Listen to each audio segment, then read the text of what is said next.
Bill Shorten is yet to reappear after last night's historic defeat. All eyes now, though, are on just who will be the new Labor leader. Joining us live from the Labor campaign in Melbourne is Sky News political reporter Annalise Nielsen. Annalise, we've got essentially Bill Shorten licking his wounds and already a bit of a jostling for his position.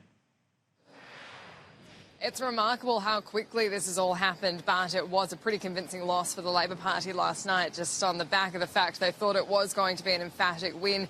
The fact that they have lost it all, it really has undermined Bill Shorten, and that's why we did see him decide to resign last night in his concession speech. That was a strong move to open up the leadership to the floor. So we've seen Anthony Albanese is the strongest contender at the moment, in that he is the strongest one who's put his hat in the ring, saying that he will run for support. He's reportedly looking for support from the public base and not just the party faction, saying he doesn't want to do any deals with the right faction. We've also had Tanya Plibersek put her hat in the ring in a much more muted sense. She said she's considering it, but she hasn't said that she will actually run yet. There's also questions about who else might be running, including Chris Bowen, but he was really heavily attached to a number of the less popular policies of the Labor Party, including franking credit reform and negative gearing changes, and so that seems to be a blot on his notebook. But it does seem like Tanya Plibersek will be shaping up to be the competition for Anthony Albanese.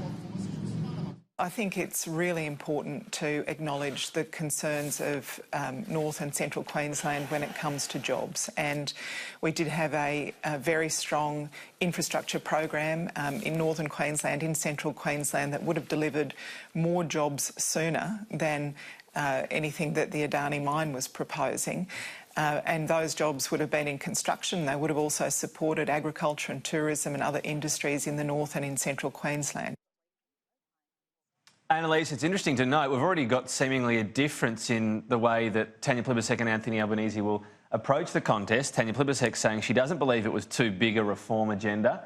There was an issue with explaining part of it, and Anthony Albanese indicating with mail from Laura Jays that he's going to scrap the big reform agenda. So I guess there's going to be a clear choice at least.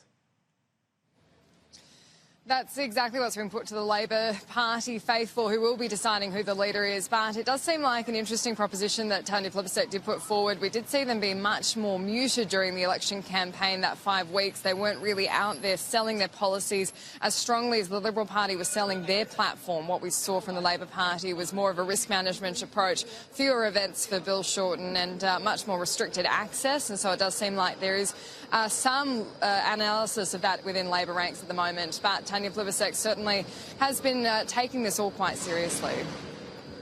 Well, I'm certainly considering it. I mean, my determination is to ensure that we're in the best place to win in 3 years' time, that we continue the discipline and the unity that we've shown in the last 6 years, and that we continue to offer Australians real options. For Bill Shorten, this campaign, Annalise, I guess it just feels a lot tougher all of a sudden, given that he's lost it. The energy is sort of everything on the day after, isn't it? What were your sort of reflections, having watched a lot of this? He seemed, I mean, we were talking yesterday, he seemed very relaxed, genuinely confident. This must have really shocked him. And my understanding is, you know, when he was sitting there watching on, this was dawning on him as the minutes unfolded last night.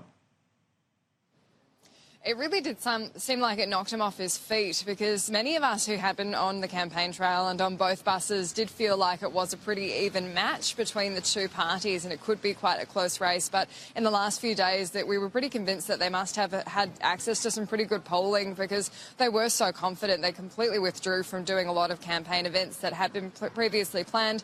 Bob Hawke's death obviously changed things, as it would be expected in that circumstance. There were a complete change of plans on that Friday. There was supposed to be a tour of those regional Queensland seats, which could have helped them save some of the furniture, but it does seem like they really weren't expecting this kind of loss. And it was interesting because the momentum was behind Bill Shorten for so much of the campaign, but in his concession speech he was saying it was a tough campaign. This has been a tough campaign, toxic at times, but now that the contest is over, all of us have a responsibility to respect the result.